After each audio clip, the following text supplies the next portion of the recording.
Ahí, estamos grabando, así que adelante, Mauricio. Ahí sí, buen día.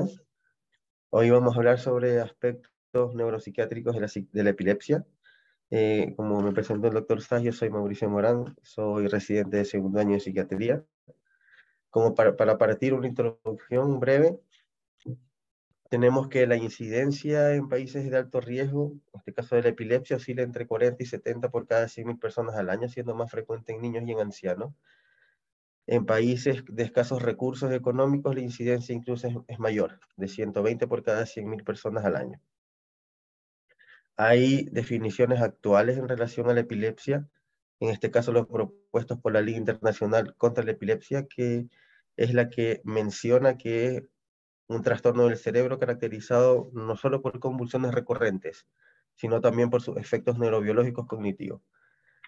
En tiempos más modernos, se han contribuido ampliamente en la expansión del estudio de la neuropsiquiatría en la epilepsia, es en donde aparece Wilder y Glur, otro el sucesor, donde escriben las bases neurofisiológicas y los fenómenos experienciales.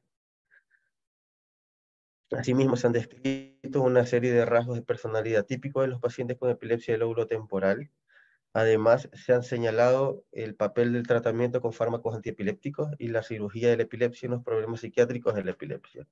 Es importante tener en cuenta que los trastornos psiquiátricos eh, muestran una mayor prevalencia en los pacientes con antecedentes de epilepsia en relación con la población en general. Entonces, el primer paso aquí es detectar cualquier problema neuropsiquiátrico en la epilepsia e identificar cuáles son los elementos que van a contribuir al cuadro clínico, como por ejemplo los factores psicosociales, efectos adversos a los fármacos antiepilépticos, o factores neurobiológicos relacionados en sí mismos con las convulsiones o con el trastorno epiléptico. ¿Ya?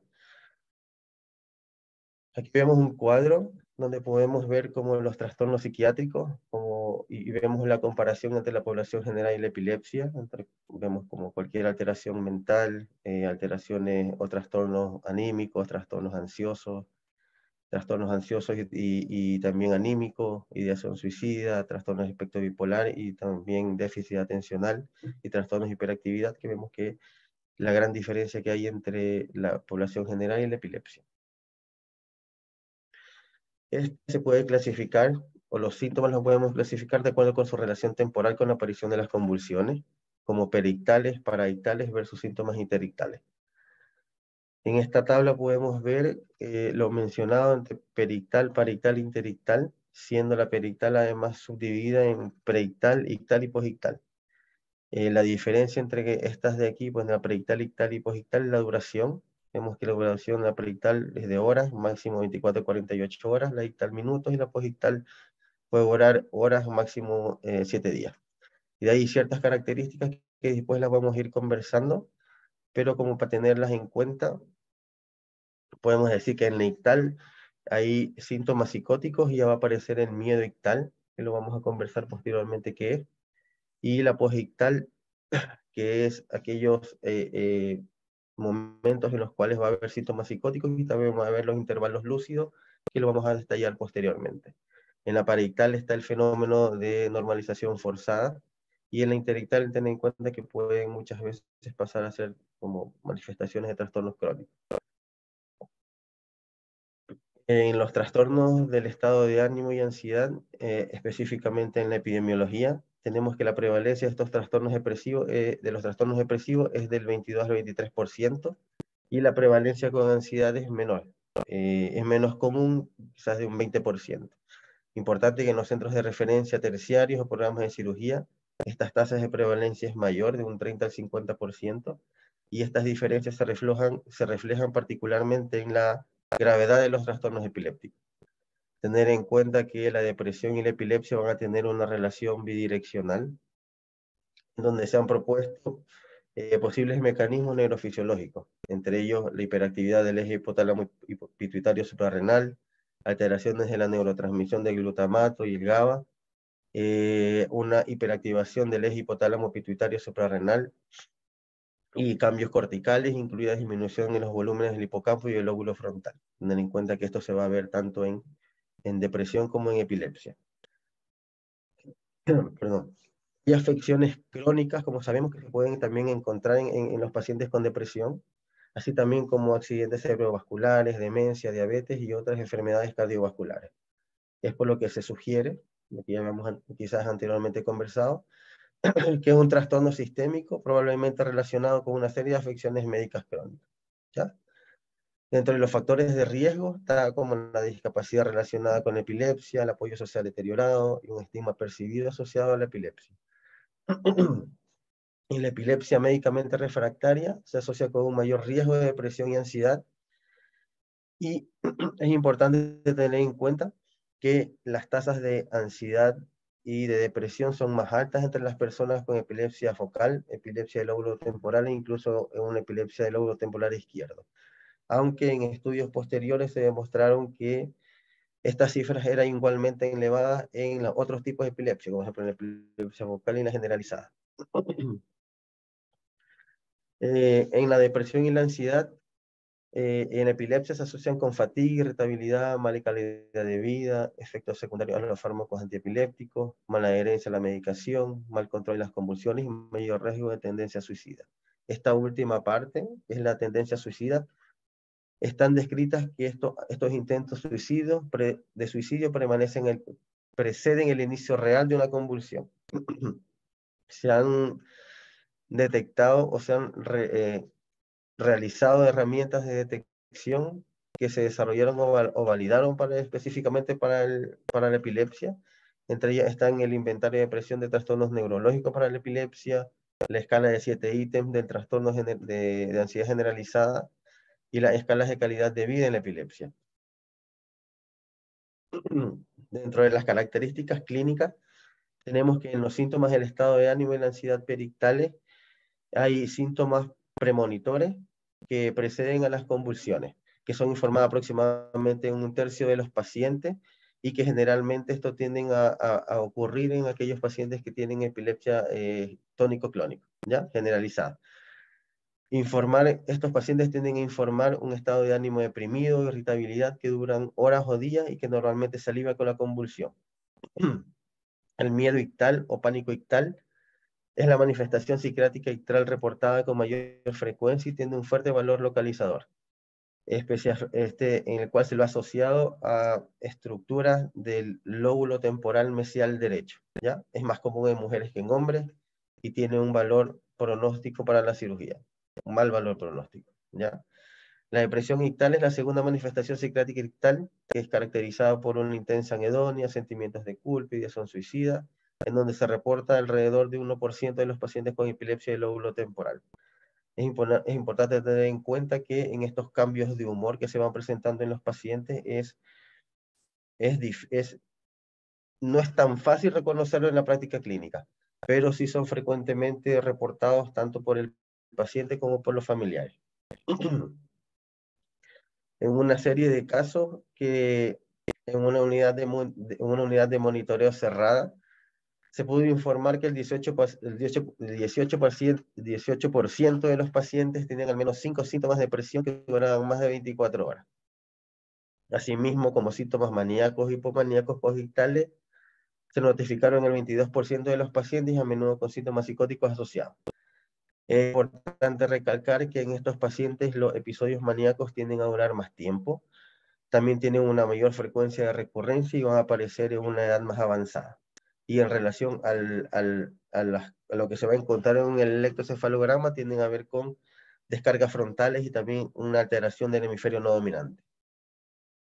La ansiedad posictal es reportada en el 45% de los pacientes y esta duración varía entre 6 a 24 horas. Y un tercio de estas puede durar 24 horas o más. Es importante tener en cuenta que aproximadamente el 30% de estos pacientes que reportan una ansiedad posictal ya tienen un antecedente de un trastorno psiquiátrico, por lo cual, posterior a la epilepsia, lo que va a hacer el estado posictal es que exacerba el cuadro de base. En los trastornos intelectuales del estado de ánimo y de ansiedad, algunos autores han podido indicar que los pacientes con epilepsia pueden desarrollar trastornos del estado de ánimo idénticos a los pacientes sin epilepsia. Sin embargo, hay otros autores que definen que los trastornos de estado de ánimo en la epilepsia se caracterizan por rasgos atípicos que son probablemente reflejados por la clasificación convencional. Autores como Kraepelin y Breuer observaron que los pacientes con epilepsia pueden desarrollar un patrón pleomórfico de síntomas depresivos, entremezclados con estados de ánimo eufóricos, irritabilidad, miedo, ansiedad, así como alergia, dolor e insomnio. Estos términos, si bien han sido revitalizados durante el siglo XX por Blumberg, quien acuñó el término de trastorno disfórico interictal, que en estudios modernos más bien han señalado que este es un trastorno del estado de ánimo que es pobremente diferenciado de la epilepsia, ¿ya? Siendo diagnosticado también en pacientes con otros problemas neurológicos que tienen un componente significativo de ansiedad ya comórbida. Entre ellos podemos destacar, por ejemplo, el trastorno de ansiedad generalizado. En relación al suicidio, tenemos que en la población general representa la 11ª causa de muerte y la segunda en el grupo de 25 a 34 años, y es más común en hombres, particularmente en países desarrollados.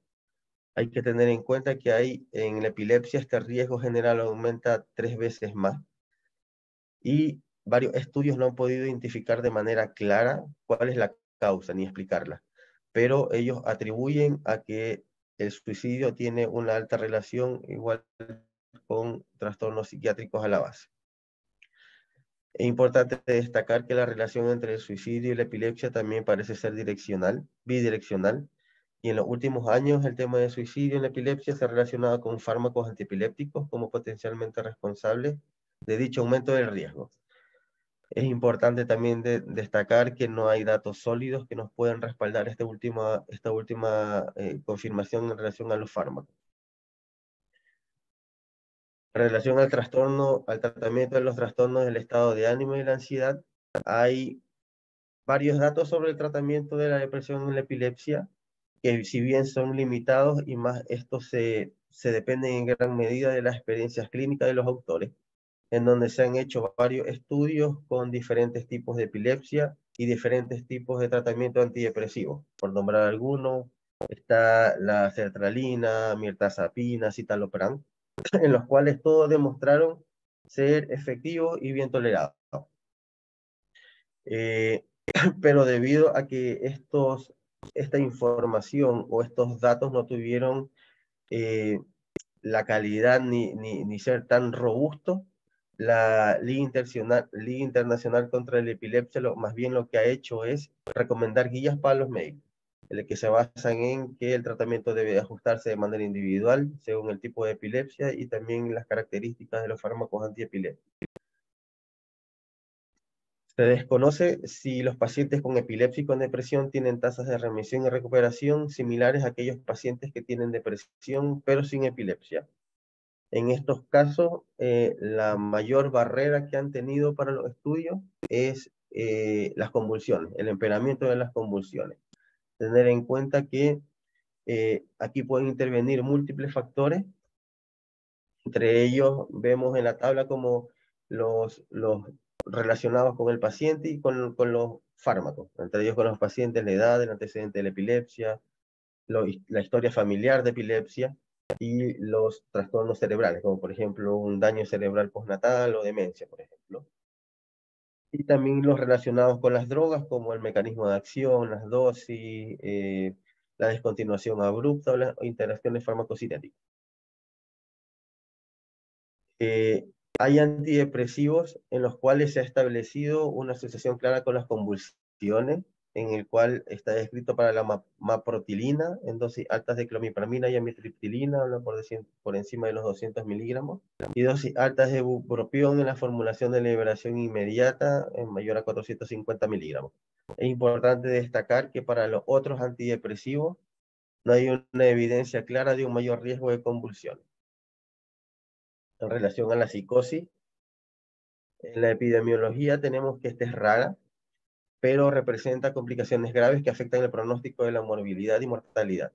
La prevalencia de la psicosis entre las epilepsias general es de un 6%, mientras que la prevalencia en las epilepsias del lóbulo temporal es del 7%. En la psicosis, en la epilepsia, puede deberse a un trastorno psiquiátrico primario, antecedentes familiares de psicosis y epilepsia, lo cual sugiere que hay fundamentos claros y fuertes neurobiológicos entre estos dos trastornos.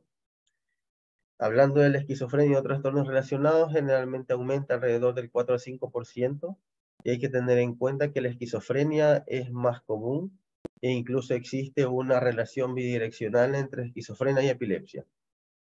El mecanismo fisiopatológico propuesto es una hiperactividad transitoria de la dopamina en estructuras temporales, límbicas y mesiales, en combinación con una disminución constitutiva de la actividad de la dopamina en las cortezas prefrontales, dorsolateral y ventrolateral.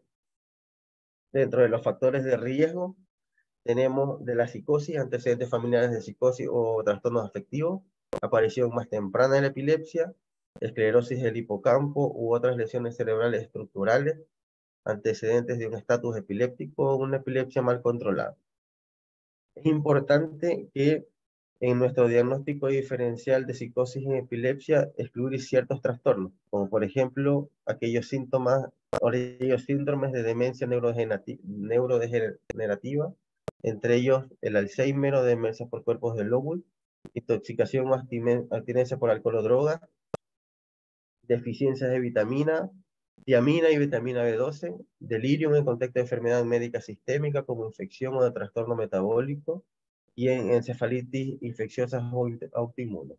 Al hablar de las encefalitis límbicas autoinmunes, se incluyen aquellas causadas por los anticuerpos de receptores N-metildeaspartato, por los receptores de AMPA o también por los complejos de canales de potasio, lo cual desde un inicio tienden a presentar síntomas psicóticos y también alucinaciones, convulsiones, perdón. Dentro de las características clínicas hay que tener en cuenta o recalcar que las psicosis asociadas a la epilepsia van a tener o se van a dividir de acuerdo a su relación temporal con las convulsiones, siendo estas interictal, ictal, posictal y la última que es la fase de normalización. Como vemos en el cuadro, hay características que las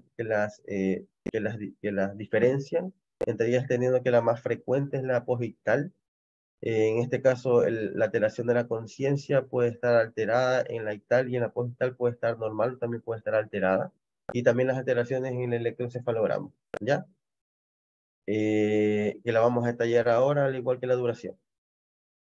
En relación a la psicosis ictal, tenemos que esta es rara, como vimos en la tabla anterior, 10% aproximadamente. Los síntomas psicóticos que ocurren son de inicio repentino y de duración breve. Típicamente puede durar minutos, rara vez horas, y tener en cuenta que la resolución de los síntomas psicóticos se dan al final de la convulsión. Tener en cuenta que esto emerge clásicamente después de los 10 a 20 años de la epilepsia activa, y hay episodios individuales de la psicosis después de un intervalo de lucidez de 8 a 72 horas después de una convulsión o un grupo de convulsiones. La psicosis posictal, como vimos anteriormente, representa una prevalencia aproximadamente del 60% de todas las psicosis en la epilepsia. Esta se tiende a presentar en una edad más tardía de inicio de la epilepsia y en aquellos pacientes con epilepsia del lóbulo temporal con lesiones estructurales, temporales y extratemporales. Es importante indicar que se han informado que este tipo de epilepsia, de psicosis, se encuentran muy raramente en aquellos sujetos que tienen un tipo de epilepsia generalizada. El intervalo lúcido, que es aquel periodo de estado mental normal que precede el inicio de los síntomas psicóticos, es otra de las características típicas descritas en casi todos los pacientes, con una duración entre 1 a 6 días, ¿ya? La psicopatología es polimórfica y la mayoría presentan un estado de ánimo anormal. Refieren que puede ir desde un ánimo depresivo, otros lo describen como incluso maníaco, y asociada incluso al delirios paranoide. Algunos de estos pacientes pueden estar confusos a lo largo del episodio, pero otros presentan fluctuaciones de la conciencia y desorientación. A los pacientes dentro de este tipo de psicosis presentan delirios de grandiosidad y místico religioso, alucinaciones visuales o auditivas y un estado de ánimo elevado e intento de suicidio. Es importante tener en cuenta que Como lo mencioné anteriormente, los síntomas psicóticos en ocasiones tienden a disminuir sin necesidad de inicio de psicofármaco. Estos pueden durar días o semanas y desarrollar amnesia durante el periodo de psicosis. Importante recalcar que uno de cada 4 casos de los pacientes con psicosis posictal pueden progresar a una psicosis crónica. En relación a la psicosis interictal, es menos frecuente que la anterior, con una prevalencia del 20%. Es más significativa en términos de severidad y duración.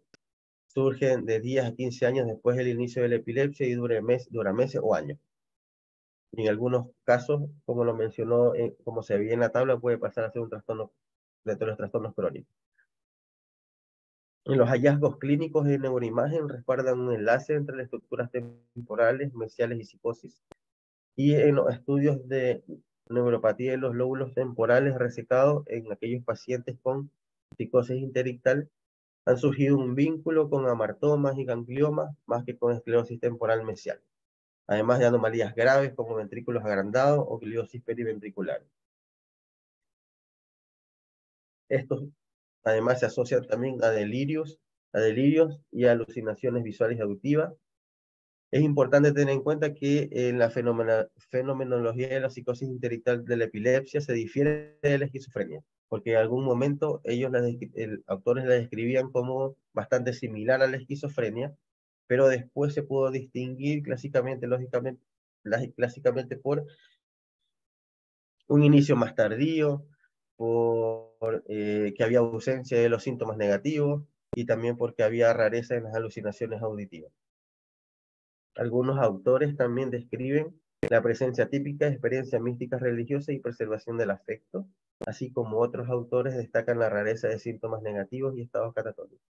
Es importante tener en cuenta que el pronóstico a largo plazo de las psicosis posdictales, a diferencia de la esquizofrenia, es mejor, dado que a medida que avanza la edad, estos síntomas psicóticos tienden a irse atenuando y también no hay rareza en el deterioro de la personalidad. La normalización forzada o psicosis alternativa, tenemos que clásicamente se la ha descrito como aquellas epilepsias crónicas que logran repentinamente la ausencia de convulsiones o una disminución significativa de las cargas epileptiformes e intelectuales.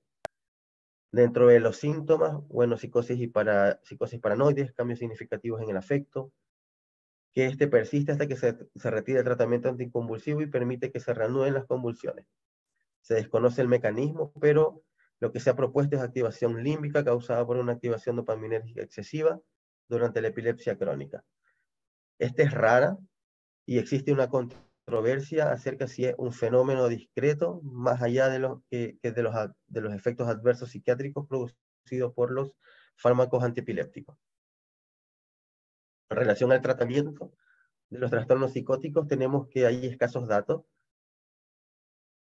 en el cual los síntomas psicóticos, como vemos en las psicosis interictales, pueden ser difíciles de manejar, dada por la respuesta deficiente al tratamiento, por las diferencias individuales en la tolerabilidad a los fármacos antipsicóticos, interacciones potenciales con los fármacos antiepilépticos y el efecto umbral de las convulsiones.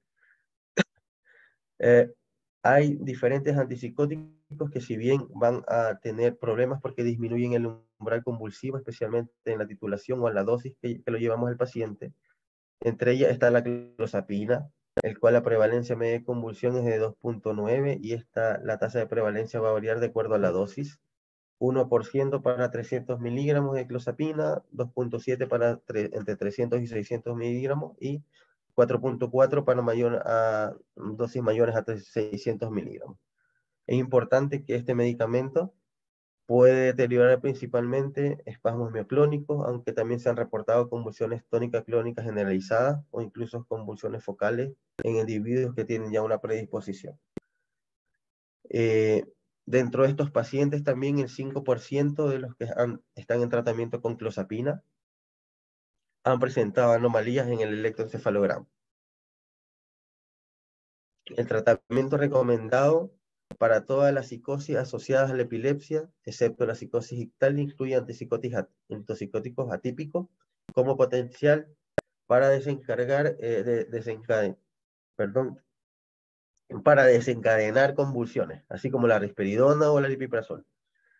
Antipsicóticos típicos pueden reducir el umbral convulsivo, especialmente cuando se hace una titulación rápida o a dosis más altas, o con interacciones farmacológicas. Hablar específicamente de clorpromacina o también de haloperidol. Tener en cuenta que la clorpromacina va a tener un mayor riesgo de presentar convulsiones a diferencia del haloperidol, ¿ya?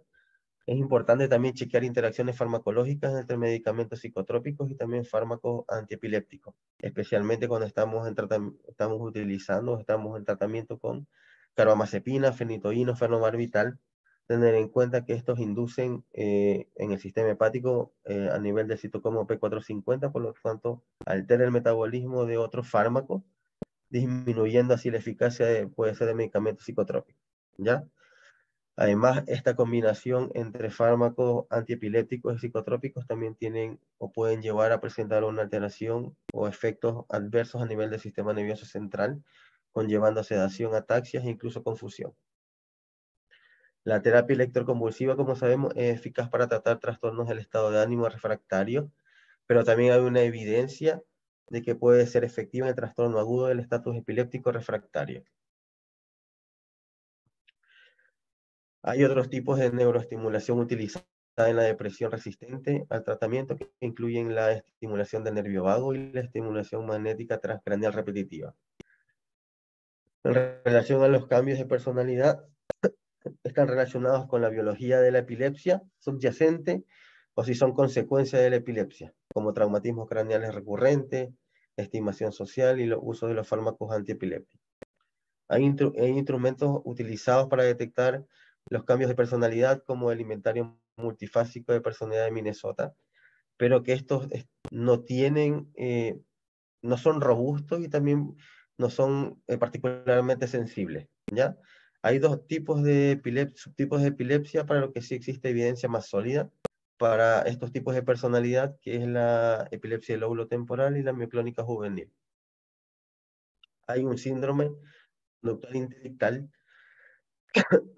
en pacientes con epilepsia del lóbulo temporal, caracterizada por un comportamiento sexual, típicamente hiposexualidad, hiperreligiosidad y tendencia a la escritura extensa y compulsiva, que es la hipergrafia. Hay que tener en cuenta también que estos pacientes puedan ver bradifemia y también una mayor adhesión. Destacar que este tipo de síndrome no está presente en todos los pacientes con epilepsia del lóbulo temporal, sino más bien aquellos que tienen lesiones en citomediales o en el lóbulo temporal límbico, y estos son más susceptibles y también son más susceptibles a trastornos psiquiátricos. En la epilepsia mioclónica juvenil se ha caracterizado por déficits neurológicos sutiles en el lóbulo temporal, y en las técnicas avanzadas de neuroimagen muestran anormalidades funcionales y estructurales en la corteza frontal y en el tálamo, en el cual estos pacientes se caracterizan por instabilidad, alteraciones conductuales y también muchas veces indiferencia en relación a su enfermedad. El reconocimiento de los subtipos de personalidad en estos pacientes con epilepsia tienen dos usos principales. En primer lugar, ayudar a la clasificación de los síndromes de la epilepsia. Lógicamente aquí también debe estar respaldado por un electroencefalograma y también por la semiología de las convulsiones y también por la personalidad de los pacientes, que puede estar relacionado con su cumplimiento en el tratamiento y cualquier ruptura en la relación con familiares, amigos e incluso colegas. Al hablar de los déficits neurocognitivos en la epilepsia, tenemos que son comunes discapacidades intelectuales, trastornos del aprendizaje y el trastorno por déficit de atencional con hiperactividad. Tener en cuenta que en los niños con epilepsia aproximadamente el 26% cumple con criterios de capacidad intelectual. Dentro de los factores de riesgo está un inicio más temprano de la epilepsia, duración de la epilepsia y las epilepsias lesionales o metabólicas. En las epilepsias focales, muchas veces la ubicación del foco epiléptico puede producir parcialmente los tipos de déficit cognitivo. Entre ellos, el ejemplo, el déficit de la memoria verbal en epilepsias focales del lóbulo temporal mesial dominante, por ejemplo, ¿ya?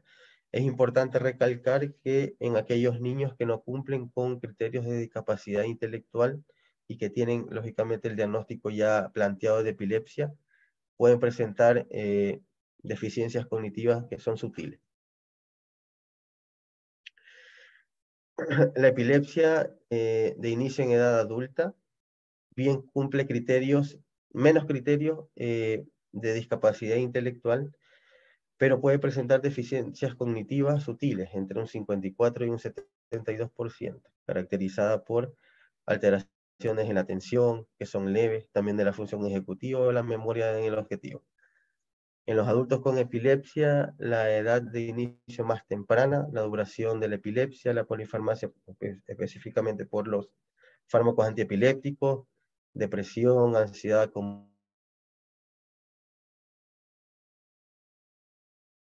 es más común entre las epilepsias en la población general con una prevalencia 2.7 veces más. Y hay factores de riesgo que están relacionados entre el TDA y la epilepsia, como un inicio más temprano de la epilepsia, convulsiones más frecuentes y epilepsia médicamente refractaria.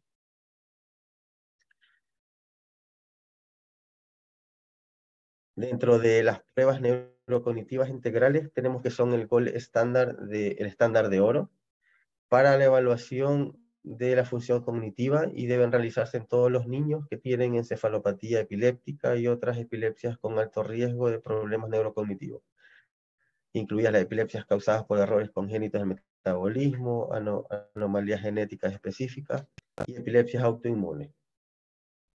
En relación a los trastornos del espectro autista en las epilepsias, sabemos que el TEA se caracteriza por déficit en los comportamientos sociales y también en los intereses restringidos y también por patrones repetitivos de comunicación. Este es bastante frecuente en niños y en adultos, teniendo en cuenta que la prevalencia en niños es aproximadamente 21% y en adultos del 8%. En esto la discapacidad intelectual es el factor de riesgo más importante. Además, hay otros factores de riesgo como inicio temprano de la epilepsia resistente a fármacos y los síndromes epilépticos graves como los espasmos epilépticos. Además, hay otros síndromes como el síndrome de West y el de Lennox que aumentan aún más el riesgo de autismo. Las mutaciones genéticas capaces de causar epilepsia y TEA se encuentran en al menos 4 vías biológicas importantes en el desarrollo y la función neuronal. Entre ellas hablamos de la regulación transcripcional, crecimiento celular, canales sinápticos y la estructura sináptica. Es importante destacar que hay descargas epileptiformes, los cuales se encuentran en la monitorización del electroencefalograma de aquellos pacientes que tienen TEA. Pero lo que no se ha logrado tener es como esa relación de estas descargas epileptiformes con las alteraciones conductuales del TEA. En relación a las complicaciones psiquiátricas del tratamiento de la epilepsia, hablamos de los problemas psiquiátricos postquirúrgicos. Tenemos que la lobectomía temporal, es un tratamiento establecido para pacientes con epilepsia intratable, y los trastornos psiquiátricos más frecuentes que se relacionan a estos problemas, a estos tratamientos quirúrgicos, es la psicosis. En la fase postoperatoria temprana, está dominada por problemas físicos que pueden iniciar con trastornos psiquiátricos tempranos, especialmente en aquellos pacientes que tienen comorbilidad psiquiátrica. Tenemos que, si bien la cirugía va a disminuir, en este caso en los pacientes epilépticos, las convulsiones, también puede exacerbar a afecciones preexistentes como trastornos depresivos, ansiedad o psicóticos, como lo mencionamos anteriormente, también como las crisis psicógenas no epilépticas. Al hablar de la segunda fase después del alta hospitalaria, que es el momento típico en el que se pueden desarrollar varios trastornos psiquiátricos mencionados anteriormente, por lo tanto aquí es importante hacer un cribado de riesgo suicida. La mayoría de las complicaciones postquirúrgicas comienzan dentro del primer año de la cirugía, por lo tanto es recomendable informar tanto a familiares como al paciente que aproximadamente 1/3 de los pacientes posteriores a la cirugía van a presentar alteraciones del estado de ánimo o ansiedad que van a requerir tratamiento al menos durante el primer trimestre. En relación a la psicosis, estas pueden comenzar más tarde durante el primer año de vida. Con los problemas psiquiátricos relacionados con los fármacos antiepilépticos, tenemos que hay fármacos antiepilépticos que tienen una serie de mecanismos, como lo sabemos, que si bien ayudan o que tienen su efecto en su actividad anticonvulsiva, también van a tener un efecto sobre el estado de ánimo y el comportamiento, así como algunos otros medicamentos, especialmente los compuestos GABAérgicos, pueden estar asociados con el desarrollo de síntomas depresivos en pacientes con epilepsia. Es importante tener en cuenta que aquellos pacientes que tienen estos antecedentes previos de trastornos del ánimo tienden a ser muchas veces más vulnerables a el cambio de fármaco antiepiléptico y especialmente en la titulación, por lo cual se recomienda que en ellos se deba hacer una titulación más lenta. Perdón. Hay fármacos también que pueden producir alteraciones cognitivas. Entre ellas tenemos el levetiracetam, la tiagabina y el perampel el topiramato, la sonacida y el fenobarbital, que como vemos tiene una fuerte evidencia en el deterioro cognitivo. Asimismo, los síntomas psicóticos relacionados con los fármacos antiepilépticos suelen presentarse en el contexto de cefalopatías tóxicas o en los fenómenos de normalización forzada. Aquí, como vemos, este es un cuadro de lo que habíamos hablado, específicamente de aquellos que tienen un efecto positivo en aquellos que tienen un efecto mínimo en alteraciones síntomas psiquiátricos y aquellos que tienen como efectos más severos, ¿ya? Y asimismo en las alteraciones cognitivas, lo que tienen un mínimo efecto y lo que tienen un efecto más considerable, ¿ya? Como para tenerlo, ¿ya?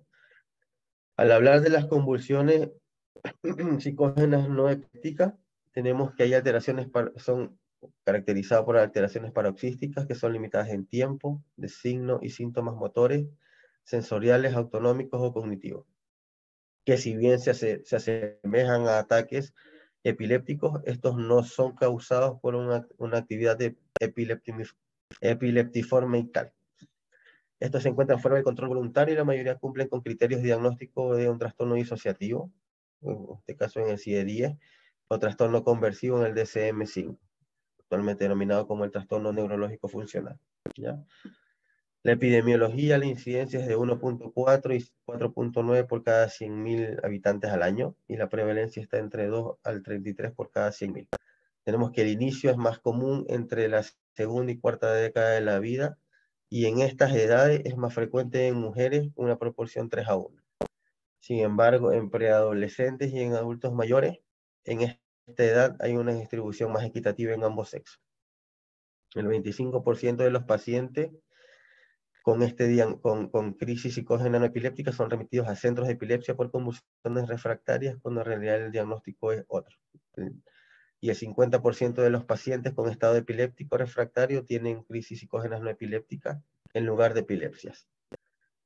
El diagnóstico correcto en promedio se da a los 7.6 años después del inicio de las convulsiones, y por lo tanto reciben un tratamiento inadecuado con anticonvulsivos. En un tercio de estos pacientes ingresan a una unidad de cuidados intensivos durante el curso de su enfermedad, y aproximadamente el 20% de los pacientes con crisis psicógenas epilépticas también tienen crisis epiléptica, y por otro lado, el 10% de las crisis epilépticas tienen crisis psicógenas no epilépticas. Es importante tener en cuenta que estos pacientes que no se diagnostican de manera correcta, el costo que ellos tienen es equivalente a tratamiento de largo plazo de toda su vida de un paciente con epilepsia, en donde no solo hay el gasto económico, socioeconómico, sino también pérdida de trabajos, el desempleo y también las limitaciones en su calidad de vida. Dentro de las características clínicas, hablamos de las configuraciones y disparadores. Tenemos que la mayoría de los episodios de crisis psicógenas no epilépticas ocurren frente a testigos y no durante el sueño, a diferencia de los trastornos facticios y la de simulación. Estos pueden informar que las convulsiones ocurren durante el sueño y pueden parecer dormidos, pero el electroencefalograma en estos casos demuestra vigilia, ¿ya? También es importante que el estrés puede desencadenar las crisis psicógenas no epilépticas, que también a la vez puede ser un desencadenante de las crisis convulsivas, ¿ya? La frecuencia, duración y características ictales y posictales, estas son frecuentes y menos de un evento por semana es poco común. Hay falta de incluso pequeñas mejoras en el control de la convulsión, a pesar de que se han hecho múltiples ensayos terapéuticos. Y hay manifestaciones motoras que imitan una convulsión generalizada, una crisis parcial compleja, que esta vendría a ser también una de las manifestaciones más comunes.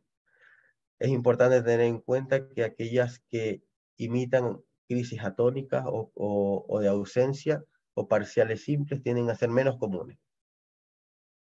Aquí hay un cuadro donde nos permite hacer como esa diferencia entre epiléptica y la crisis psicógena no epiléptica.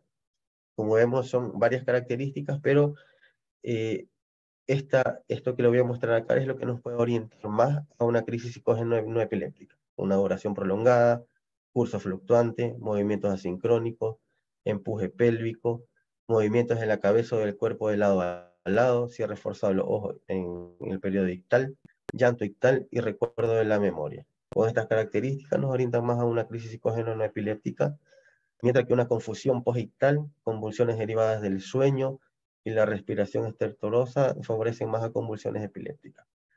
Hay otras características que están descritas también, como por ejemplo la mordedura de la lengua, que en las crisis psicógenas no epilépticas no tienden a morderse la lengua o morder la punta de la lengua, mientras que en la epilepsia en la parte lateral. Así como en los movimientos cefálicos de la cabeza, en el cual en la crisis psicógena hay movimientos de lado a lado. ¿Ya?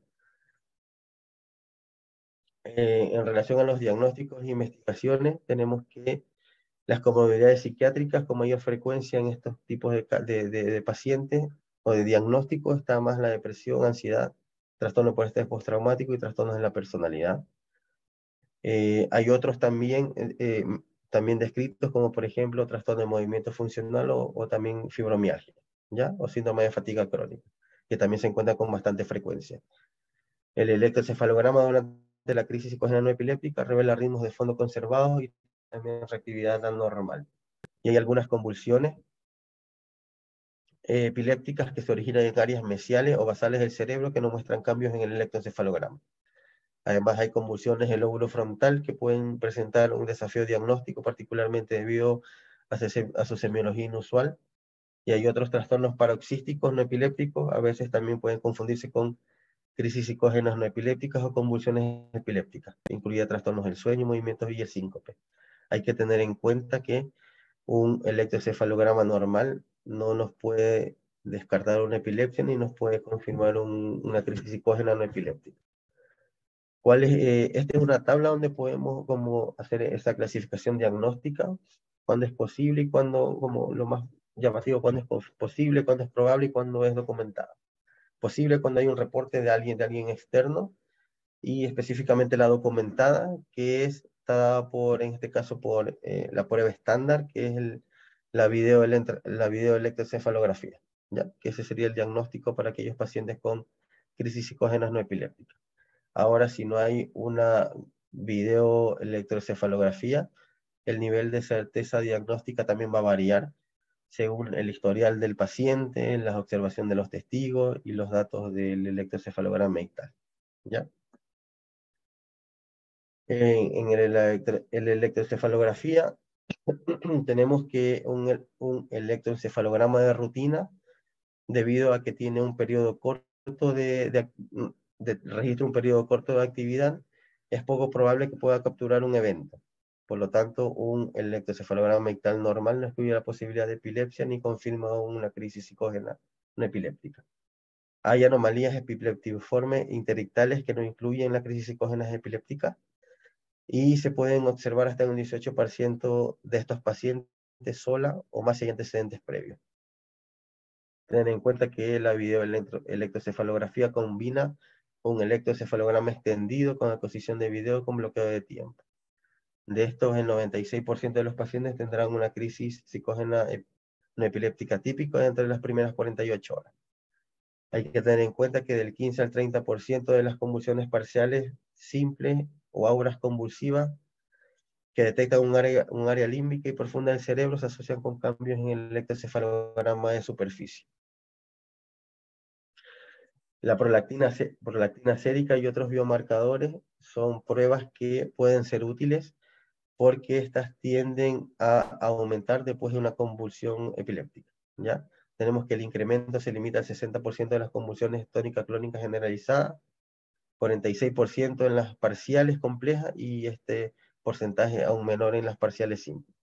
Estas limitaciones también se encuentran aplicadas a otros biomarcadores séricos como la creatinfosfokinasa o el lactato de deshidrogenasa. En relación a la neuroimagen, tenemos que las anomalías estructurales en la resonancia magnética del cerebro sugieren una causa neuroanatómica para las convulsiones epilépticas y brindan apoyo para un diagnóstico. Hay que tener en cuenta que la resonancia magnética cerebral normal puede estar aproximadamente en un 10% de los pacientes con crisis psicógenas no epilépticas. Y por lo contrario, pueden haber también resonancias magnéticas cerebrales normales en aquellos pacientes con epilepsia. En las pruebas neuropsicológicas, vemos que los déficits de atención y de memoria están presentes tanto en los pacientes con crisis psicógenas no epilépticas como en las epilepsias. Y además las pruebas de personalidad, como el cuestionario que mencionamos anteriormente durante la evaluación neuropsicológica, en estos casos pueden ser útiles para resaltar problemas psiquiátricos comórbidos. La evaluación psiquiátrica, en este caso, no tiene un papel diagnóstico en la crisis psicógena no epiléptica, y es importante también identificar aquellas condiciones psiquiátricas que son concomitantes o están subyacentes al cuadro, por ejemplo, la depresión, ansiedad, trastornos somatomorfos, disociativos y otros. La etiología, como mencioné anteriormente, en este caso el diagnóstico de la crisis psicógena epiléptica, en este caso el neurólogo, quienes bien tienden a descartar que no son crisis epilépticas, sino más bien son causas psicológicas. Y hay como varios modelos en el cual pueden más bien explicar estas causas, las cuales las detallamos a continuación, como son las crisis psicogénicas epilépticas como fenómenos disociativos. En este modelo, estas resultan de una activación de fragmentos de memoria que son disociados de la conciencia como resultado de alguna experiencia traumática, ¿ya? El 39% de estos pacientes pueden cumplir criterios diagnósticos de trastorno por estrés postraumático en comparación del 21% de los otros pacientes. Hay que tener en cuenta que también puede haber traumatismo o también puede haber eventos traumáticos durante su vida o abuso sexual, ¿ya? Hay amnesia de eventos ictales que pueden presentarse también en evidencia de una disociación durante una crisis psicógena no epiléptica, y también puede presentarse una respuesta disociativa paroxística a una mayor excitación, con una falta de miedo acompañante reflejando la disociación de la angustia durante un ataque. Esto es lo conocido como un pánico sin pánico, ¿ya? En relación a la psicosis, las crisis psicógenas no epilépticas como una función psicológica, tenemos que en este modelo el proceso defensivo que evita que un individuo se sienta abrumado por las consecuencias emocionales de la adversidad y el estrés. Este puede provenir de eventos adversos vitales anteriores, como puede surgir de una incapacidad para más bien lidiar con la adversidad normal, ¿ya? En donde incluyen también disfunciones familiares, apoyo deficientes, apegos inseguros, conflictos interpersonales, entre otros, ¿ya? Además, estos presentan altos niveles de alexitimia y en cambio una tendencia a la expresión física de la emoción, hablando, no sé, de dificultades para reconocer emociones como posibles desencadenantes de estos episodios, ¿ya? En las crisis psicógenas no epilépticas como un comportamiento aprendido, estas representan una conducta aprendida e involuntaria que proporciona una ganancia tanto primaria, hablamos de alivio de conflictos o tensiones emocionales, así como secundaria, como obtención de ventajas como en la atención o de beneficios por discapacidad. Las tasas de epilepsia concurrente en estos pacientes oscilan entre un 5 y un 50% debido a la variabilidad de criterios diagnósticos en la epilepsia, ¿ya? En relación al tratamiento, en estos pacientes el primer caso es el manejo, después de asegurar el diagnóstico de la crisis psicógena epiléptica, es la comunicación afectiva del diagnóstico. Incluso cuando uno se comunica al paciente sobre su diagnóstico por sí sola, puede lograr una reducción significativa de la frecuencia de los episodios. Sin embargo, en la mayoría de los pacientes tienden a continuar estos episodios y necesitan incluso más intervenciones.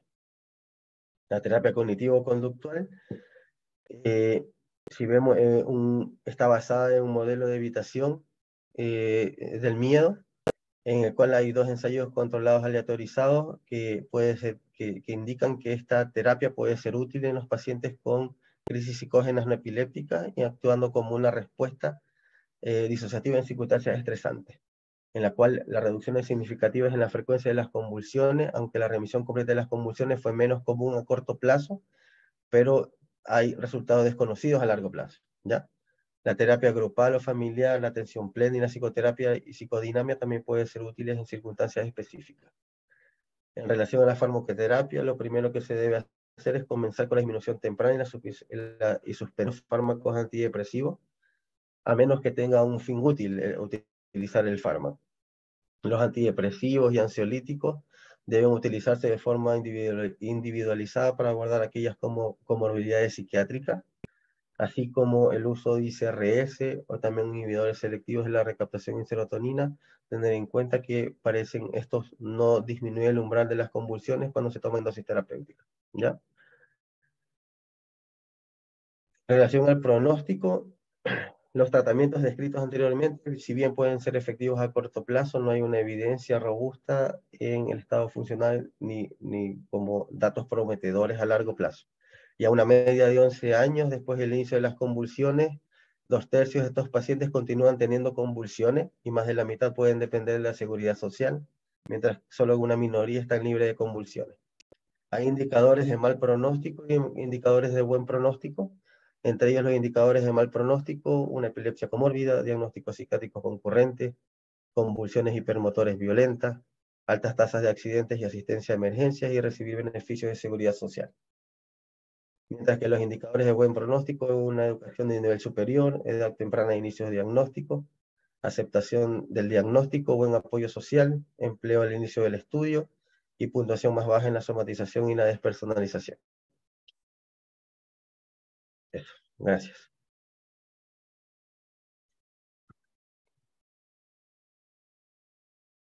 Súper, Mauricio. Muy bien. Muchas gracias por la presentación. Em, abro como primero la palabra para preguntas.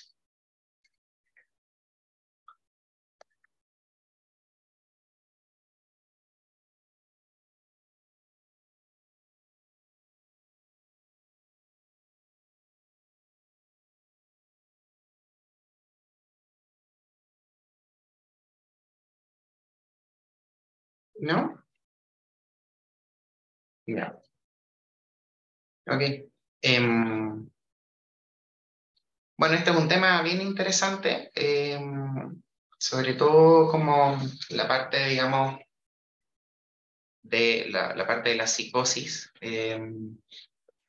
Espérenme, denme 2 segundos.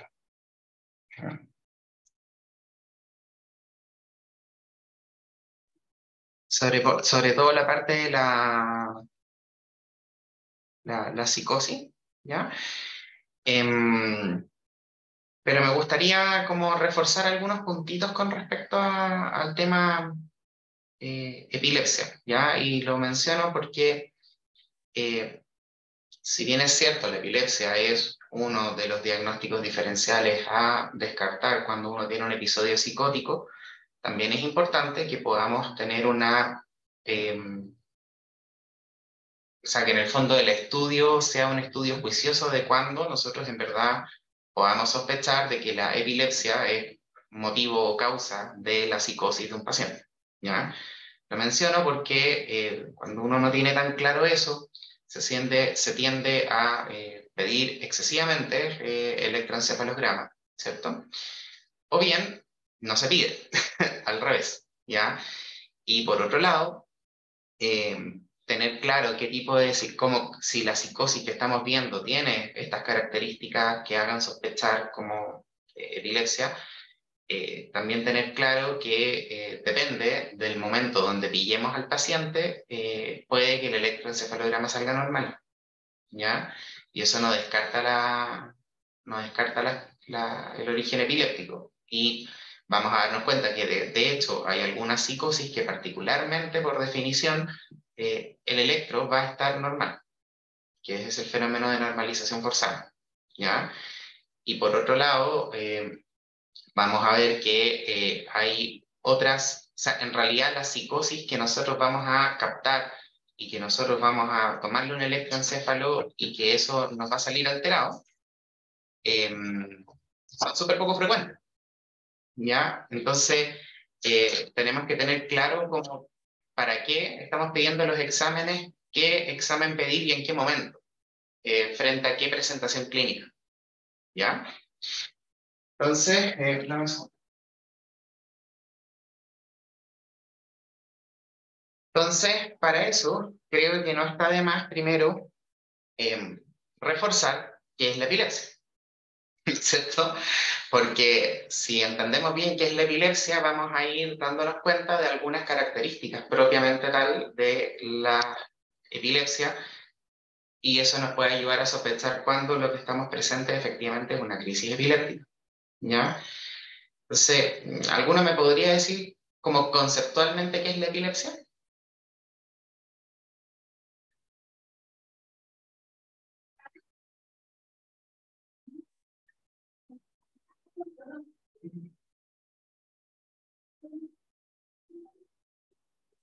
Claro, porque más allá de la definición de la ILAE, que es una definición netamente operacional, como para decir, ok, estos son, si cumple alguno de estos tres criterios, podemos hablar de que estamos presentes en epilepsia, pero el concepto subyacente de eso, ¿qué es la epilepsia? ¿Y en qué se diferencia de una crisis epiléptica?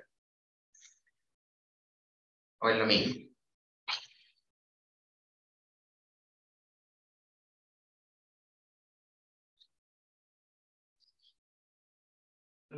Doc, se refiere como cuando usted dice que epilepsia es como una enfermedad que tiene más de una convulsión, como tiene más dos episodios convulsivos versus un episodio convulsivo aislado.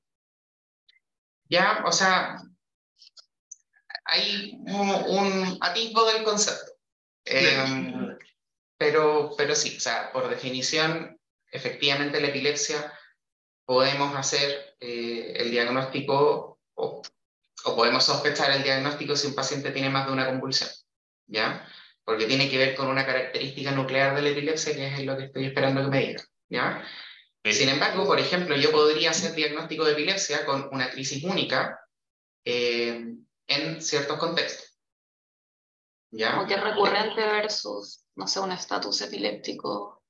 Creo que hacía diagnóstico de epilepsia o que sean recurrentes las crisis. Aunque hay alteración en el electroencefalograma. ¿Ya? ¿Quién dijo eso?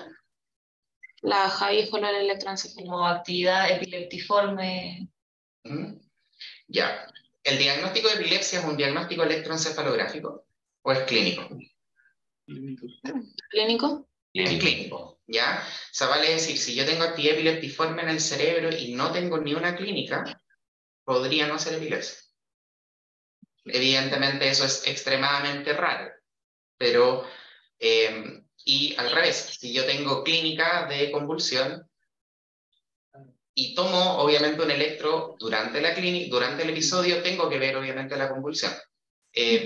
Pero podría pasar de que, como es lo más habitual, que el paciente convulsione, se le pasa la convulsión y le logré hacer el electro no sé, al día después o a las 2 horas o no sé, y me salga normal, y eso no descarta la epilepsia, ¿ya?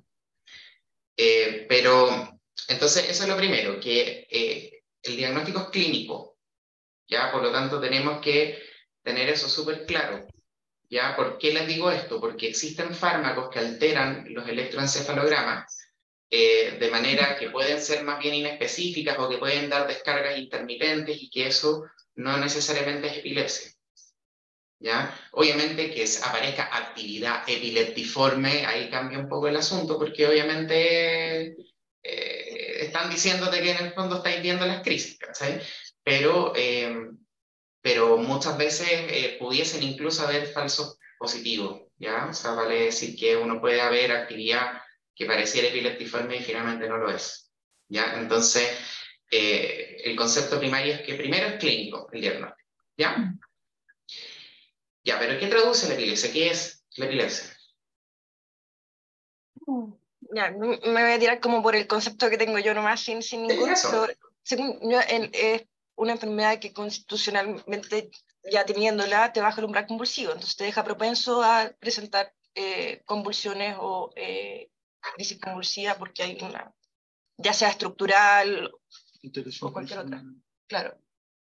Ya. Es como una descarga neuronal hipersincrónica, finalmente. Ya. Déjame pensar. Una descarga neuronal hipersincrónica. ¿Y a qué te refieres con eso? Que se empieza como a haber una alteración como a nivel como eléctrico como del neuronal en el fondo, donde se genera como una disfunción entre las como descargas del cerebro finalmente, ¿cierto? Que genera la actividad epileptiforme, como con alteración como a nivel de los canales, lo que me acuerdo, así como bien, bien básico, pero eso. Bien, perfecto. Ahí hay también otro atisbo del concepto. Bien. ¿Alguien más que quiera aportar?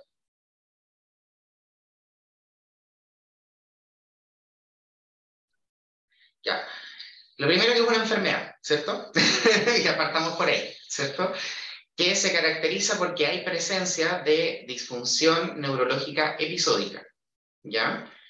Que es espontáneamente recurrente, que ese es el concepto como uno de los conceptos nucleares, de que en la epilepsia hay una tendencia espontánea a presentar crisis, ¿ya? Y esta tendencia espontánea a presentar crisis es producto de una descarga neuronal anormal por hiperexcitación, ¿ya? Vale decir de que las neuronas están disparando de manera espontáneamente recurrente y con estímulo anormal, digamos, y también o sea, es hipersincrónica, ¿ya? O sea, vale decir que es un poco lo que posaba acá el compañero, que la hipersincronía se refiere a que las neuronas están disparando todas juntas, ¿ya? Y esa forma de disparar todas juntas, da lo mismo en dónde, traduce circuitos aberrantes, ¿ya? Entonces, la epilepsia finalmente es una disfunción neuronal episódica, espontáneamente recurrente, que se produce o es producto de una descarga neuronal hipersincrónica patológica, ¿ya? Si se fijan, y les hablé de que hay una hiperactividad de neuronas y que además estas neuronas disparan juntas por conectividad aberrante, lo que les estoy queriendo decir es que pueden haber alteraciones que pueden ser de tipo funcionales o estructurales que estén generando epilepsia. Ahora, estas alteraciones funcionales o estructurales involucran que hay un sustrato como neuronal que se le denomina tejido epileptogénico, que tiene que ver que existe este sustrato que es el que espontáneamente está predisponiendo a que una persona tenga convulsiones a repetición, ¿ya? ¿Por qué esto es relevante? Porque esto no es lo mismo que una crisis epiléptica, que si bien es cierto, las crisis epilépticas se ven en epilepsia, por supuesto que sí, pero uno puede tener crisis epilépticas y no epilepsia. El ejemplo típico son las crisis reactivas, en donde las crisis reactivas por una alteración o una nox aguda, que puede ser una nox exógena, como por ejemplo una droga, o una alteración, por ejemplo, del medio interno metabólica, pudiese generarse una disfunción o un desbalance excitatorio-inhibitorio de las neuronas que pueden gatillar una convulsión. Pero en ese caso no hay un tejido epileptogénico con conectividad aberrante, ni neuronas que están disparando hiperexcitablemente solas, ni hay hipersincronía basal como secundaria a los tejidos, ¿me entienden? Entonces, cuando hablo de tejido aberrante, por si acaso estoy hablando no que tenga necesariamente que haber una lesión evidenciable en neuroimagen ni nada. Podría ser que funcionalmente yo tengo una alteración de los canales de, qué sé yo, calcio, o sodio, o potasio, lo que quieran, y eso va a generar que esas neuronas hiperexcitables empiecen a comunicarse de manera aberrante, ¿ya? El stroke. Entonces, ese es el concepto. Entonces, epilepsia no es lo mismo que crisis epiléptica. Obviamente la epilepsia tiene crisis epilépticas por definición, pero pueden haber crisis epilépticas reactivas, en los cuales no hay un tejido subyacente que predisponga a la presentación de crisis espontáneamente recurrente, ¿ya? Sino que se producen reactivo a una noxa que hace un desbalance transitorio y no permanente, excitatorio versus inhibitorio, ¿Ya?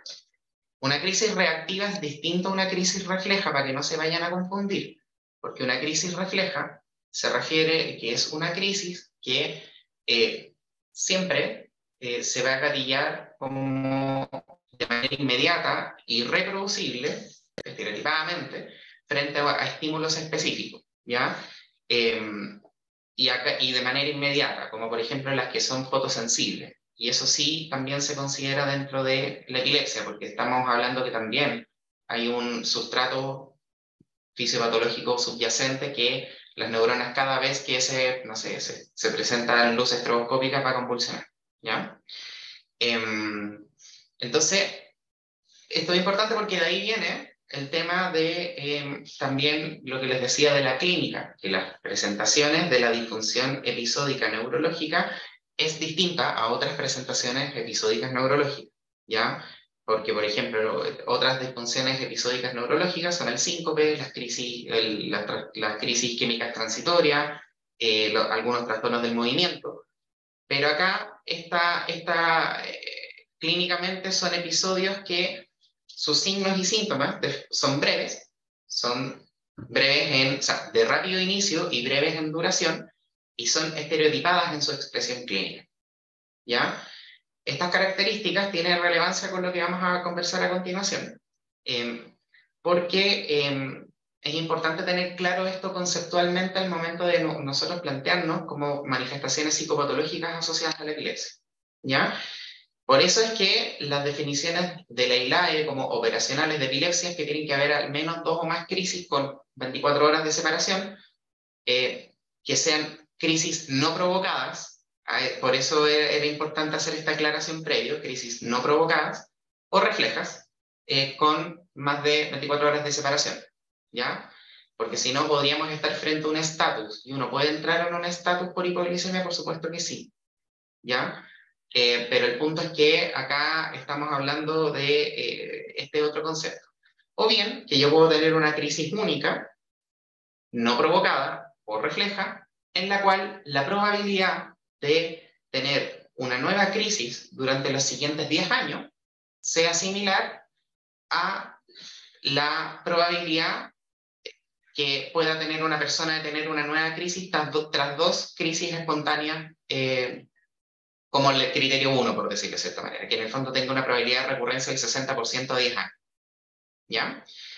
Y el tercero es que haya un diagnóstico de algún síndrome de epilepsia. Por ejemplo, lo que nos contó la epilepsia mioclónica juvenil, la epilepsia rolándica, son tipos de epilepsia que tienen unas manifestaciones características y un correlato electroclínico, ¿ya? O sea que tienen ciertos electros que son o van de la mano, que la manifestación es siempre la misma, que hay una edad de presentación, que etcétera, etcétera, ¿ya?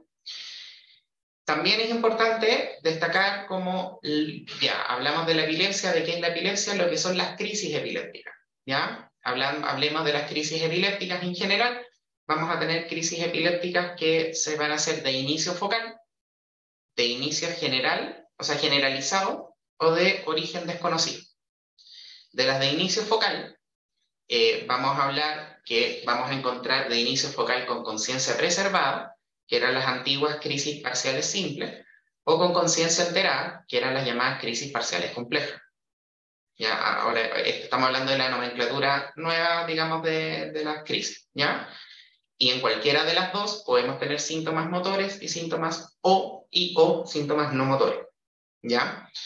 Y también tenemos las crisis focales con generalización secundaria. O sea, vale decir que es una crisis que parte en un foco, pero que se generaliza, ¿ya? El ejemplo típico, no sé, la epilepsia del lóbulo temporal, que parte con un aura. Recuerden que el aura es una crisis focal, ¿ya? Es una crisis focal sin compromiso de conciencia, que en la evolución se puede generalizar a una ausencia o a una crisis tónico-clónica generalizada, ¿ya? O se puede quedar solamente en el foco. Entonces, una crisis focal puede evolucionar como crisis focal sin alteración de conciencia y terminar y fin. Puede evolucionar a una crisis focal con compromiso de conciencia y terminar y fin. O puede evolucionar a una crisis focal con generalización secundaria. ¿Sí?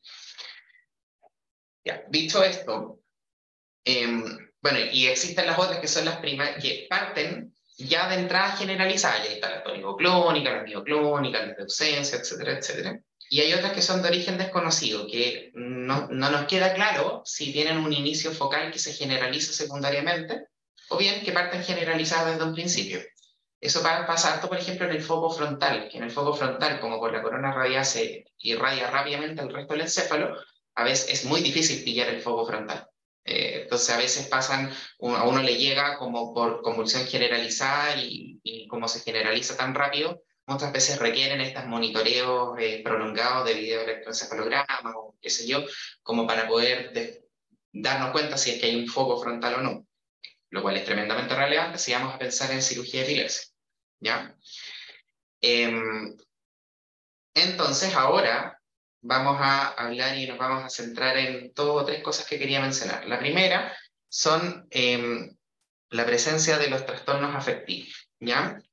Y me voy a centrar específicamente en los preictales.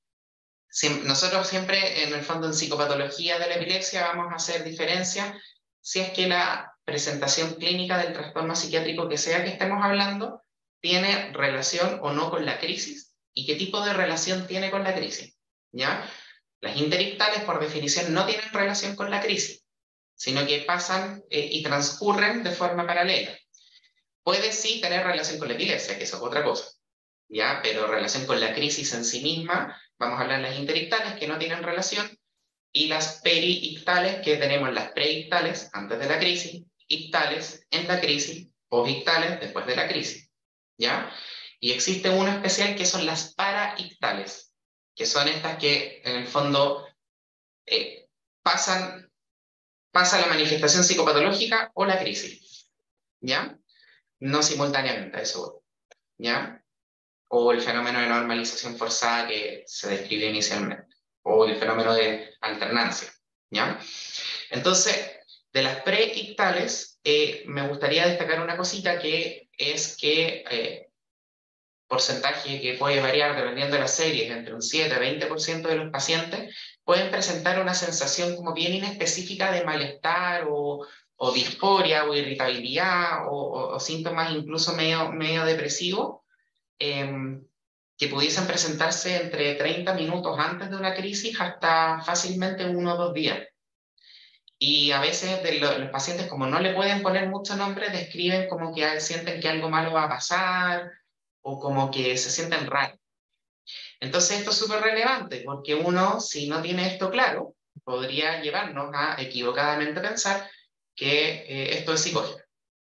Porque, como uno dice, uno no puede predecir una crisis, entonces, como las crisis debiesen venir en cualquier momento, si una persona siente que algo malo va a pasar y que como que le va a venir una crisis, uno dice, como que si uno no sabe esto, podemos caer en el error de decir, ah, ya, entonces esto es psicógeno, ¿ya? Así que para que no cometan eso.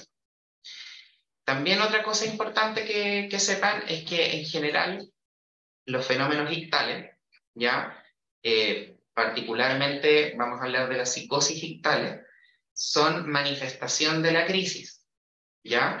Y por lo tanto, habitualmente la crisis a ver, si es manifestación de la crisis para que nosotros las consideremos ictales, es porque la crisis tiene que ser suficientemente prolongada como para que yo alcance a ver una manifestación psicótica. ¿Se entiende, no? O sea, estamos hablando que yo puedo tener una epilepsia de foco temporal, donde voy a tener fenómenos alucinatorios como aura, por ejemplo, o sensoperceptuales como aura, y se corta y fue una crisis de, no sé, 1 minuto, 30 segundos. Uno obviamente no considera que eso es una psicosis ictal, ¿se entiende? Entonces, conceptualmente una psicosis ictal vamos a tener de que se presenta en un estatus epiléptico no convulsivo, ¿ya? Y eso puede ser un estatus epiléptico no convulsivo que puede venir en un contexto de un foco, en el fondo, puede un estatus epiléptico no convulsivo de crisis focal con compromiso de conciencia, las antiguas crisis parciales complejas, ¿cierto? O de las crisis, o también podrían ser en estatus de ausencia, ¿ya? Y uno, por lo tanto, lo que les acabo de decir es que esas son habituales las dos orígenes del estatus no epiléptico, por lo tanto, habitualmente estamos hablando que son crisis focalmente, o sea, crisis focales con generalización secundaria, y por lo tanto, con alteración de conciencia, ¿ya? Y por lo tanto, y la más frecuente es la epilepsia del lóbulo temporal, ¿ya? Entonces, epilepsia del lóbulo temporal que hace una crisis secundariamente generalizada y entra en estatus, ¿ya? Entonces, esto es relevante porque, por definición, la psicosis ictal es confusa, ¿ya? Y habitualmente las manifestaciones clínicas suelen ser o tipo delirium o tipo estado crepuscular, ¿ya? Ambas manifestaciones que son confusas, ¿ya? Y por definición, obviamente, si es una crisis y es parte de la crisis, parte del estatus, el paciente posterior a eso no debe recordar qué es lo que pasó, porque como buena crisis se genera amnesia de la crisis, porque uno está comprometido con conciencia en el momento, ¿sí? Entonces,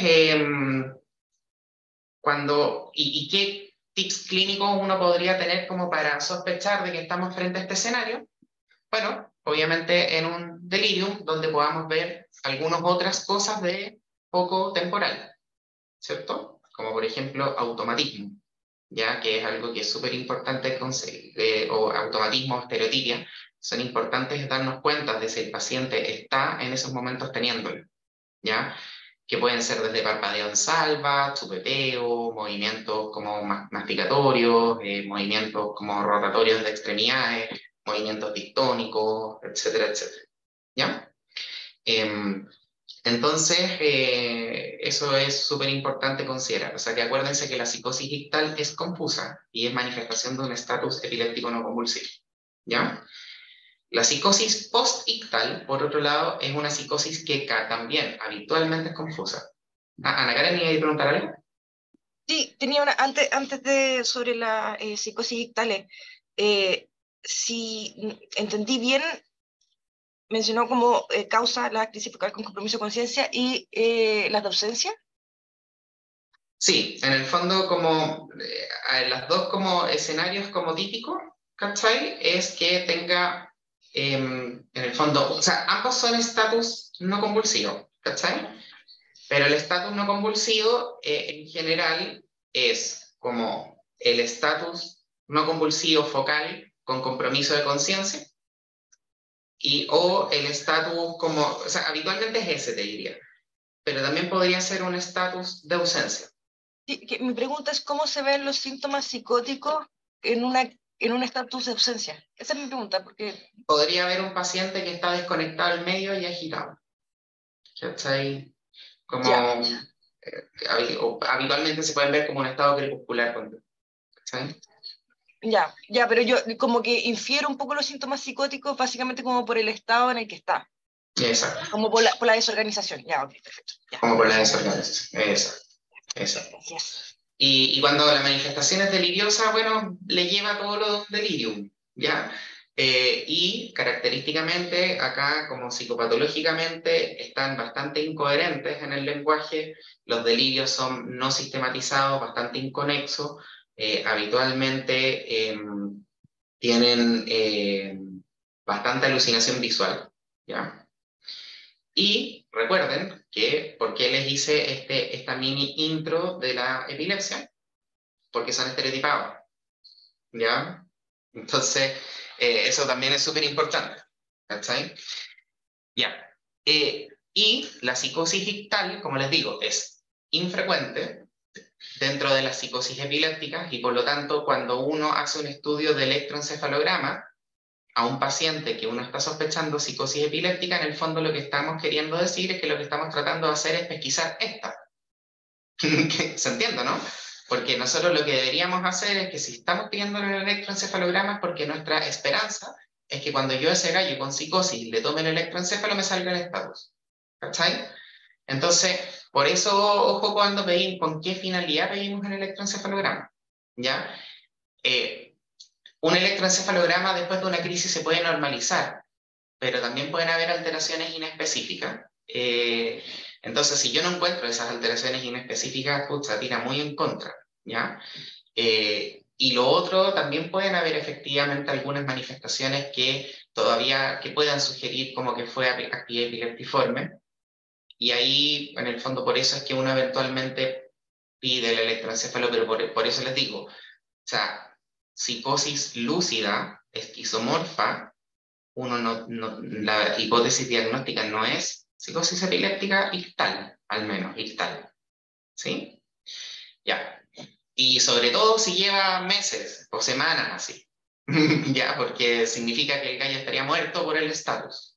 ¿Ya? Distinto es que vaya entrando y saliendo. Ahí sí, ahí es distinto. ¿Ya? Por eso es que ahí la evolución longitudinal involucra la fluctuación, por supuesto, o la aparición como intermitente de síntomas de esa línea. La segunda psicosis epiléptica que es confusa es la posictal, mayoritariamente. ¿Existen casos reportados de psicosis lúcida posictal? Bueno, sí, pero la mayoría de las veces una psicosis posictal es confusa. ¿Y cómo es la clínica de esto? Son pacientes que habitualmente tienen al menos una buena tracalada de años con epilepsia, ¿ya? Que habitualmente son epilepsias de no fácil control, y que habitualmente lo que pasa es que el paciente tiende a presentar un periodo de aumento de sus crisis. Habitualmente son como clúster de crisis, que en general también es por epilepsia lóbulo-temporal, pero este clúster de crisis son crisis focales con generalización secundaria, ¿ya?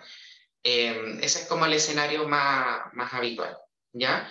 Y que ya tiene su crisis, termina este como clúster de crisis y se recupera del posictal, y una vez recuperado el posictal, habitualmente hay un intervalo lúcido que abarca habitualmente peri 72 horas, y que tras este intervalo lúcido se psicotiza, ¿ya? Y cuando estamos hablando de un intervalo lúcido, lo que estoy queriendo decir es que se psicotiza confusamente, ¿sí? Mayoritariamente. Entonces, y acá es bien llamativo, que un poco lo mencionó a la pasada el Mauricio, pero que la clínica es bien característica en el sentido de que este tipo de síntomas psicóticos son bien polimorfos, ¿ya? Y el componente afectivo es bien marcado, ¿ya? Y el componente afectivo bien marcado, con irritabilidad importante, agresividad importante. Los pacientes pueden tener como ideas más de la línea paranoide, pero también, sobre todo, místico-religiosa, ¿ya? El contenido es súper como consistente, el tema más religioso, como con harta como cuestión de la divinidad, como favores, o como estados medios extásicos, o la bondad, la misericordia. Pueden tener hartas alucinaciones visuales, también auditivas, pero que habitualmente son alucinaciones veras, ¿ya? Pueden tener, obviamente, también otro tipo de alucinaciones que pueden darnos cuenta de que podría haber justamente el foco temporal, al menos, que es, en el fondo, las alucinaciones gustativas, olfatorias, etc. ¿Ya? Acuérdense que, acá, nuevamente, cosa de que nos orienta que esto sea así, que son estereotipadas, ¿ya? Y que esto habitualmente se suele resolver en un par de semanas. Es raro que se prolongue más. Sin embargo, como que los criterios definitorios habla el margen que tienen que pasar más de 15 horas y menos de 3 meses. Ahora, insisto, la gran mayoría de los casos se resuelve solito a lo largo de las primeras 2 semanas. A veces sí, por supuesto, necesitamos ocupar antipsicóticos, porque tener 2 semanas a alguien psicótico agresivo, por supuesto que no es menor.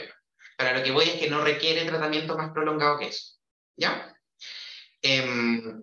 Entonces, como les decía, habitualmente, pero el paciente es un paciente que nosotros sabemos que tiene una historia de epilepsia de difícil control de larga data, ¿ya? O sea, no estamos pensando, o sea, ya vimos cuál es el escenario de la ictal, y ya vimos cuál es la infrecuencia de eso, entonces ya, esta es la más frecuente, ¿ya? Pero por lo tanto, no, el paciente sin antecedentes de epilepsia, que nunca en su vida haya convulsionado, y que no es el paciente en el cual nosotros vamos a pensar que esta es el origen de su psicosis, sobre todo si no es confusa. ¿Se entiende, no?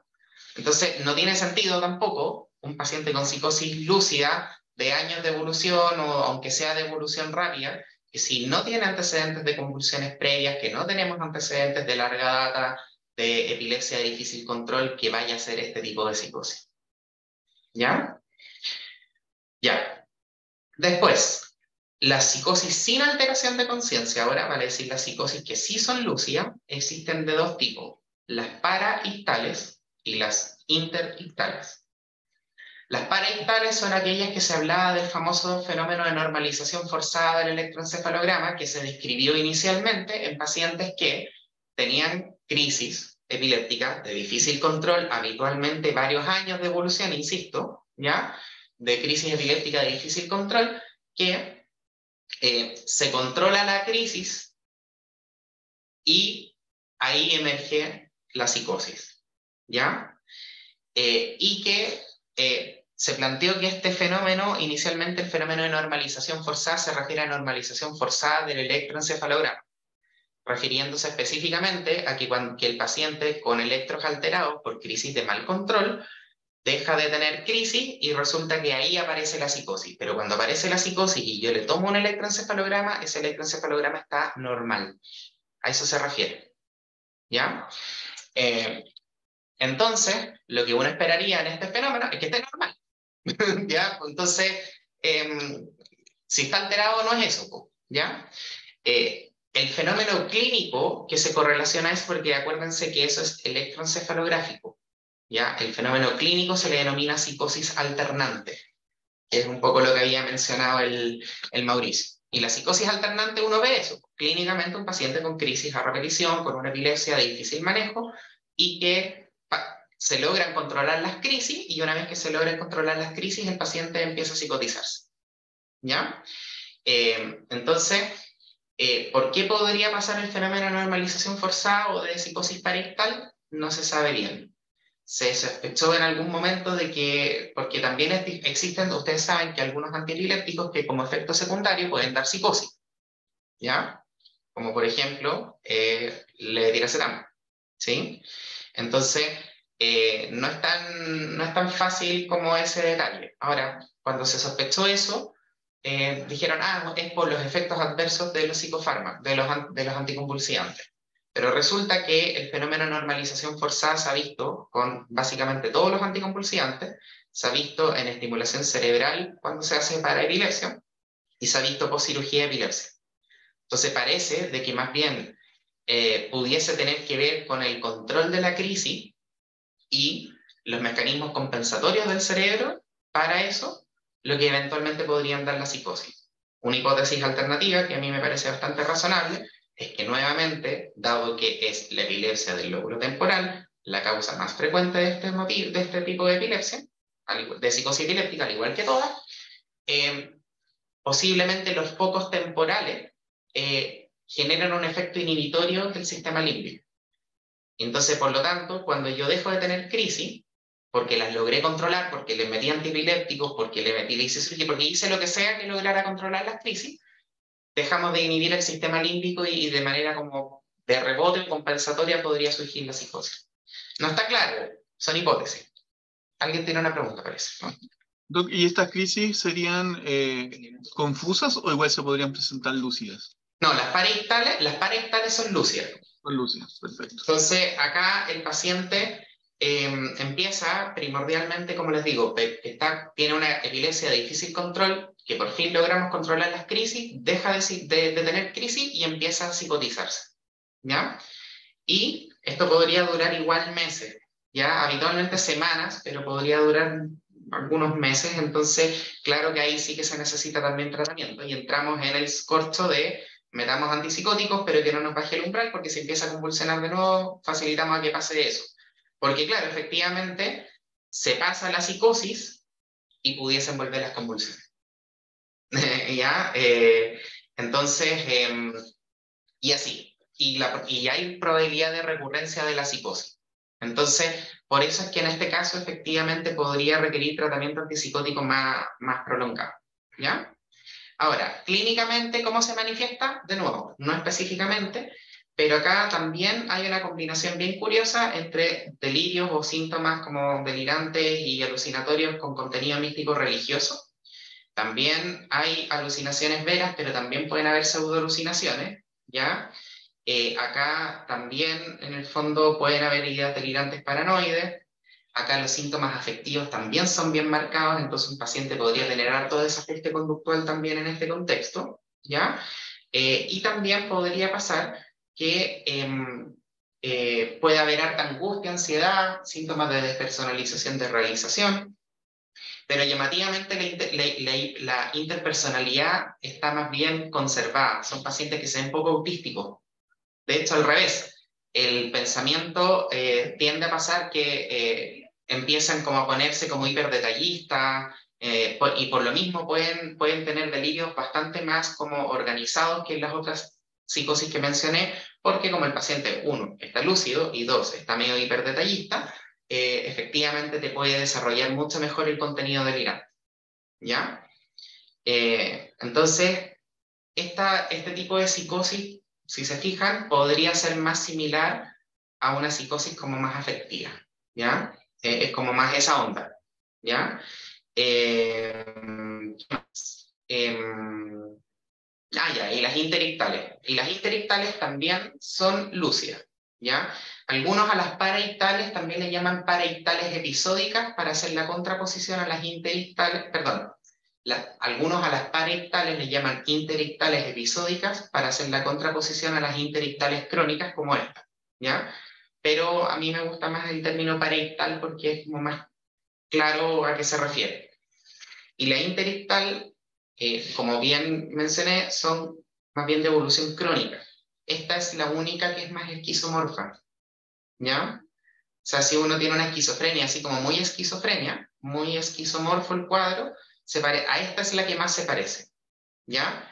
Nuevamente, ¿cuál es la historia de este paciente? Epilepsia de larga data, habitualmente bastante más relacionada a organicidad. Habitualmente esta epilepsia de larga data, una buena cantidad de años, 15, 20 años, que habitualmente son epilepsias refractarias o de difícil control.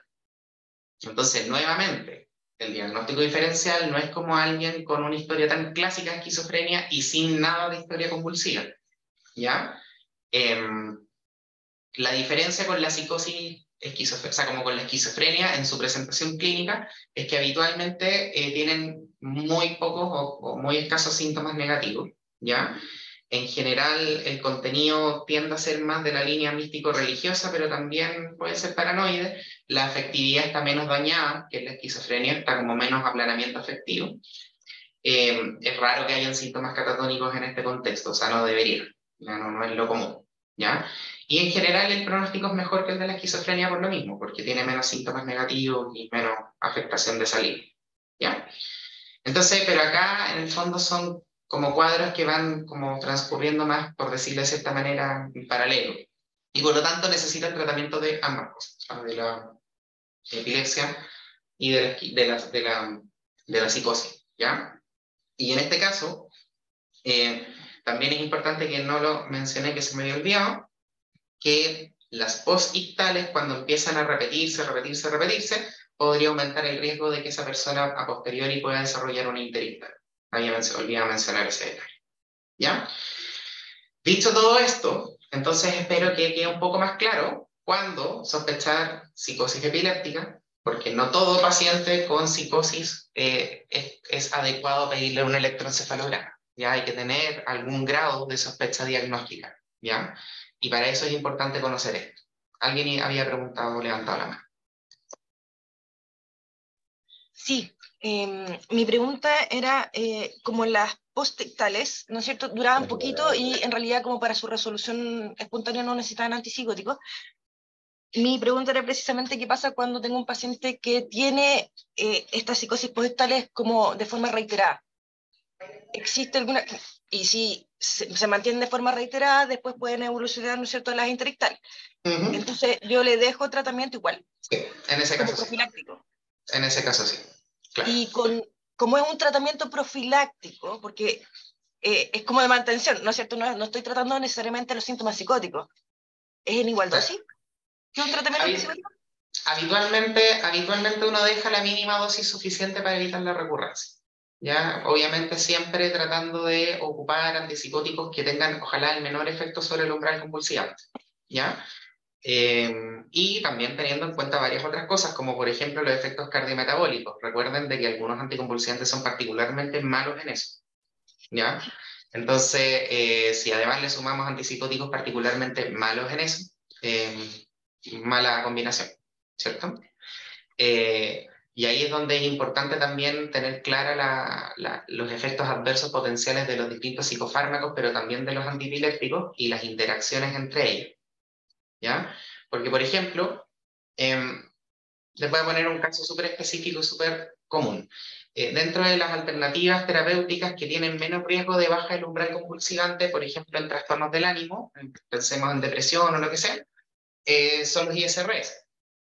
Sin embargo, algunos ISRS, particularmente la fluoxetina, la fluvoxamina o algunos duales como la venlafaxina, o la paroxetina dentro de los ISRS tienen efectos importantes a nivel de algunos citocromos, particularmente todos los que les mencioné en el 2D6.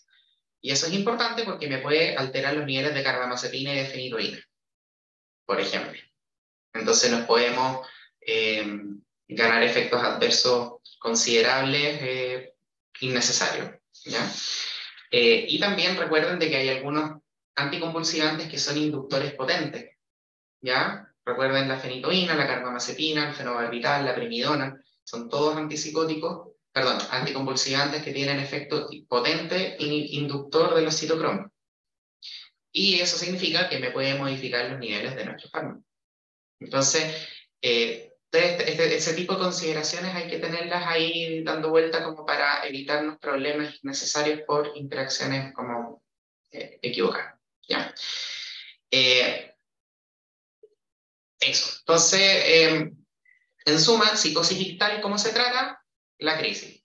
Para que se tiene que tratar la crisis para que se le pase la psicosis ictal. La psicosis posictal, en la mayoría de los casos, también hay que tratar bien la crisis para que se le pase la crisis, para que deje de tener los fenómenos psicóticos. Habitualmente se resuelven rapidito, pero imagínense este escenario que le hace a alguien una psicosis posictal hospitalizado en neuro, no sé, claro, se le va a pasar en unas horas, a días o semanas, y significa que uno va a tener días a semanas al paciente agitado en cama, ¿cachai? Como que igual uno ocupa antipsicóticos de manera transitoria a veces, ¿ya? Ahora, si este paciente viene de calle, habitualmente entre que la familia llegue, lo lleve y pase por urgencia y todo eso, a veces ya se le pasó. Entonces, para eso se refiere. Disculpa, que nosotros tenemos que retirarnos. Vayan. Gracias. Vayan. De nada. La psicosis paraictal y la interictal son las que habitualmente van a requerir tratamientos como antipsicóticos más prolongados, y por eso es que, o el caso que ponía la Ana Karen del paciente que tiene recurrencia o muchas psicosis poictales también, ¿ya? Y ahí también hay que tener consideración, acuérdense, con los que tienen más o menos riesgo de la baja del umbral convulsivante, ¿ya? Eso. Yo no sé si habrá alguna última duda o algo que tengamos que dar de vuelta. ¿No? Entonces ahí es importante ahí considerar que no toda psicosis tiene sentido estudiarla como pensando en epiléptica, ¿ya? Entonces, eso pues, chiquillos, ¿ya? A todo esto posiblemente va a llegar una paciente con psicosis paraictal pronto, así que viene muy al dedillo todo esto. ¿Ya? Eso, chicos, que estén muy bien, cuídense harto, nos vemos Gracias. la próxima semana. Chao, chao.